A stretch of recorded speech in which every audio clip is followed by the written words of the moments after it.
We're going to go into The Girl with All the Gifts, which stars Gemma Arterton. We're going to hear from her, Paddy, Considine and Glenn Close after this clip. Morning, class. Good morning, Miss Justina. Jean, I'm done. I hope you're well, Miss Justina. I'm very well. Thank you, Melanie. I'm done with the regression analysis. Thanks for filling in. Oh, the periodic table. We haven't really covered this yet. Just data pairs. Names and numbers. Content is not really relevant, is it? Enjoy! Okay. I've got chemical elements here. Oh, lots and lots. Can we have a story? Oh, yeah, that's a great idea. Then someone goes and tells Dr. Caldwell and I'm in the sweatbox for a week. We won't tell, we promise. We did stories last time. Greek myths? Then it counts as history. All right. We'll do one as a warm-up. Now, where were we? Prometheus and Epimetheus, the war with the gods. Got it. Thank you, Melanie. You're very welcome, Miss Justina. The gods do not forget. And by, Zeus wanted to punish Epimetheus for his misdeeds, so he fashioned a woman of clay and gave her the name Pandora, she who brings gifts.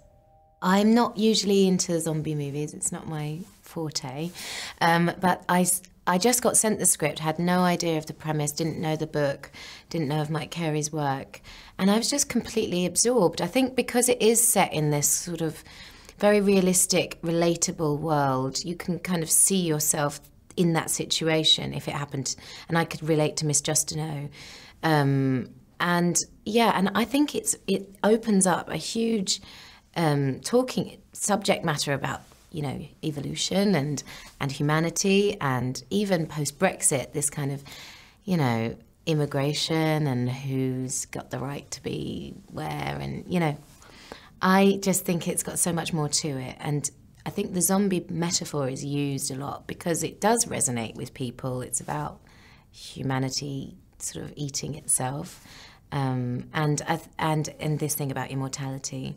It just caught me, and then I knew that, and then I met Colm, the director, and I was really impressed.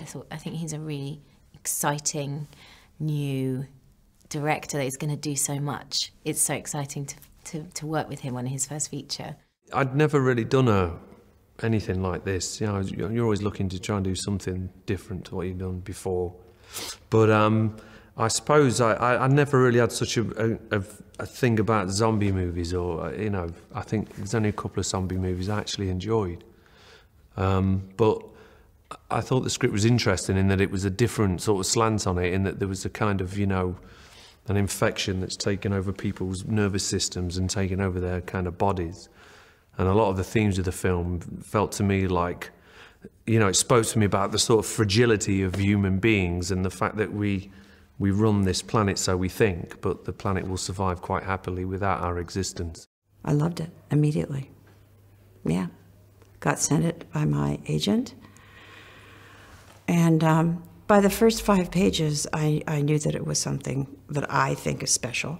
There's a certain kind of writing that I really like, that has a certain kind of elegance, interesting characters, that not everything is spelled out. It gives an actor room to fill out certain things. And I thought the storyline was very, very different. So I immediately said yes after one read.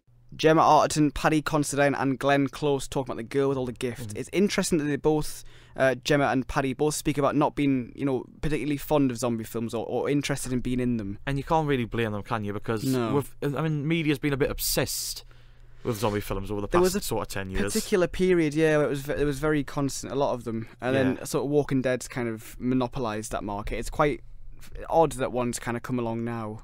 Yeah, and joined that crowd. And to add something to the subgenre of the zombies within the horror genre, you have to have something a bit new about you. Yeah. And The Girl with All the Gifts is a film that balances the sort of the new with the old, and you sort of have to really when you're making a zombie film like this, because if you play it too much to the old gods, then it's going to be a bit poor. But if you play it up a bit with some new stuff, it's going to be different. And it's going to be fresh. And in this film, it's adapted by the novel from M.R. Carey, and that was in 2014. And the film starts with an incredibly striking open scene, as you heard in that clip, where it's set in a classroom, and this is one of the last sort of strongholds that we have in Britain. I don't think it's an apocalypse at this point. I think it's just in Britain that this apocalypse is right now. Yeah, whenever see outside of Britain. Yeah, but it's in this classroom, as you heard in the clip, and the start off where Helen Justineau, played by Gemma Arterton in the clip, as you heard, and she is teaching these kids, and she does something illegal. She touches Melanie, who is the girl with all the gifts, and Paddy Considine's soldier comes in, and essentially he basically puts his arm out, and you don't think anything's going to happen if you haven't seen the trailer at least. And all of the children go for his arm. They go immediately feral. So that is an amazingly striking opening scene to see, because you've got these kids who you would think are so innocent looking, and they act so innocent looking, and then immediately you realise there's this darker subtext going on, and that's a wonderful way to set the tone for the whole film. And that, a lot of the film, is what the big theme that it plays up to, is the fact that it's the contrast of these kids who are so obviously they're just kids, but they're not, because they're all infected with this zombie plague. And the manifestation of the infection is that they take the form of children. They're not really children.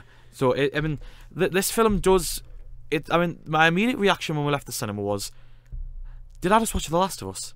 Yeah, because there are a lot of cues. There are far too many cues from The Last of Us to be anything more than. For clarification, that's the PS4 game. The PS4 game. It simply has to have been a heavy influence for this novel and then film, because there are so many story beats that are exactly the same. Even the cordyceps fungus, which is based on. Well, is that not a case of the what you were saying before, like just borrowing stuff? It's bound to happen. I know, but there was far so many things similar to this. The fact there was the special girl who's got the one secret of the cure. The fact they're fighting over the fact whether should they use her to save it, like sacrifice the one for the many and stuff like that. It's a very, very similar film to The Last of Us, the game.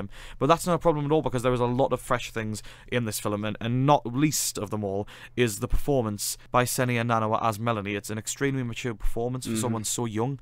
I think she does extremely well to stand up with all these talented actors from Gemma Arterton, Glenn Close, Paddy Considine. So great to see Paddy Considine in a big role as well. Yeah. He deserves it's what to have he does such best, a big role. barking out instructions. It really does. Yeah. And this film lives and dies on its relationship between Melanie and Helen, because it's a very maternal relationship. Yeah. Because she sees how special Melanie is, and the whole conversation this film has is, because Melanie is the girl with all the gifts, however, to get the cure for that, the doctor, played by Glenn Close, does need to take Melanie's brain and work on it, essentially, to get the cure from it. And just like The Last of Us, there's a lot of conversation about whether it's right to take Melanie away for the needs of the many, and that is where a lot of the philosophical and moral conversations come from, and it drives the story so excellently. And when you've got such talented actors behind it, it really, really does invest you from start to finish, because you're torn between what's good, because obviously in our shoes we'd want the world to survive. Yeah. But when you see such a maternal relationship, such a loving relationship by Gemma Arterton, so good to see her finally sort of come back with a bang from the sort of Bond saga years ago, where she's stepped back and decided to choose her roles more carefully. I think she's done extremely well here. I think she kind of got chewed up and spat out by Hollywood. Especially the article we posted a few weeks ago, the interview she did, it's on our Twitter, LRJ Film Show, by the way, talking about how the Hollywood process for her was kind of a bit demeaning, how she kind of got put in a lot of secondary wife roles when she kind of wanted to be a bit more of a sort of lead character of her own, you know, and not having a character obsessing over men, like sort of failing the Bechdel test really badly. You don't blame her. She doesn't do that here. She's very good here. Yeah. I mean, you don't blame her at all. I mean, she's picked her roles much more carefully, and it's paid off here, because it's a fantastic performance. They're all great. Glenn Close is great as the Doctor. It's such a morally challenged performance, because he's so hard-edged and cold to the world that she's coming across now. She wants to do her job so well. She's a doctor. She wants to save the world, but you can see that she's still got that soft touch underneath, and it's a really, really late performance by her.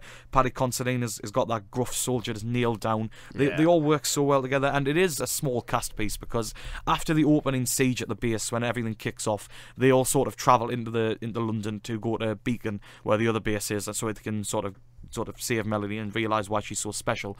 But it's just that journey throughout. I mean, it's a very modest budget. It's a 4.4 million budget, and they managed to use that very well, because in the scenes where you see dilapidated London, you see stuff like the Gherkin covered in ferns and covered in loads of just random foliage. It's some very striking images that you can see throughout. I think director Colm McCarthy's done quite a lot of TV. He's done Peaky Blinders, Doctor Who, Sherlock. Nice. He's only done one feature film, Outcast, in 2010. So The Girl with All the Gifts for a second feature film is a massive step up, seemingly, if the first one wasn't very well received.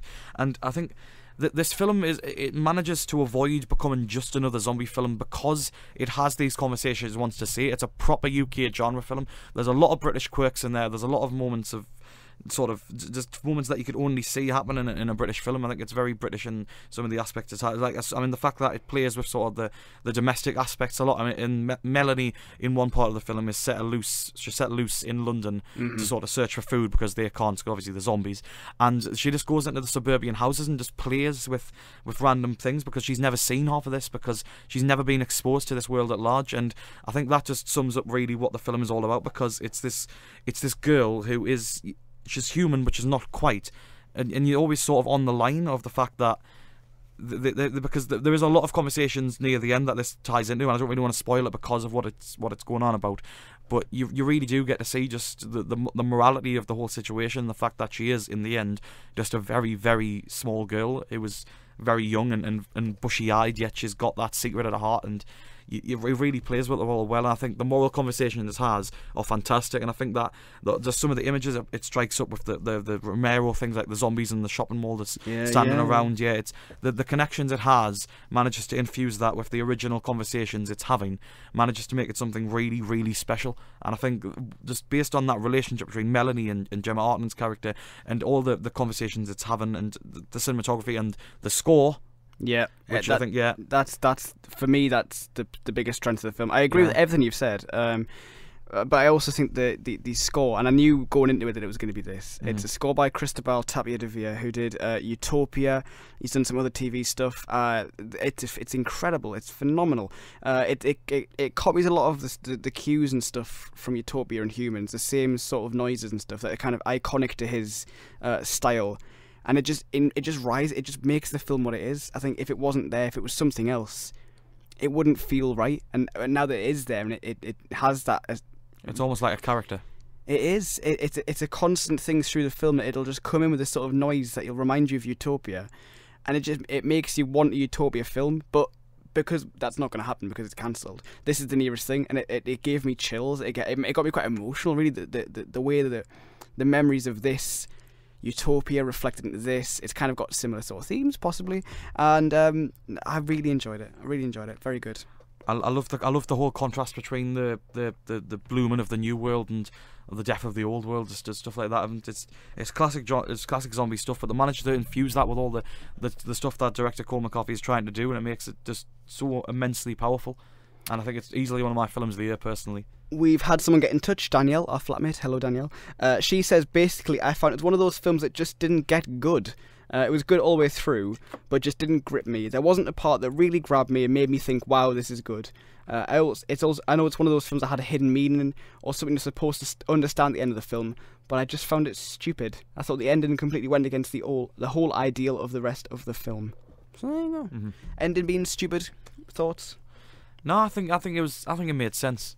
To be honest, I think it wrapped it up nicely. I think it was unexpected, and I think that's why people might mistake it for being bad. There's so much we haven't talked about because I feel like it might be spoilers. Like there's a wonderful set piece near the end with some kids, and I really don't want to say much about that because it's another chance for the lead player Melanie to really show off a different. It's a properly incredible performance. It's a really incredible performance. She really is. That's The Girl with All the Gift. Recommend. Absolutely, yeah. It's easily one of my films of the year, personally. It's up there for me as well. Girl with All the Gift in cinemas now. Very good.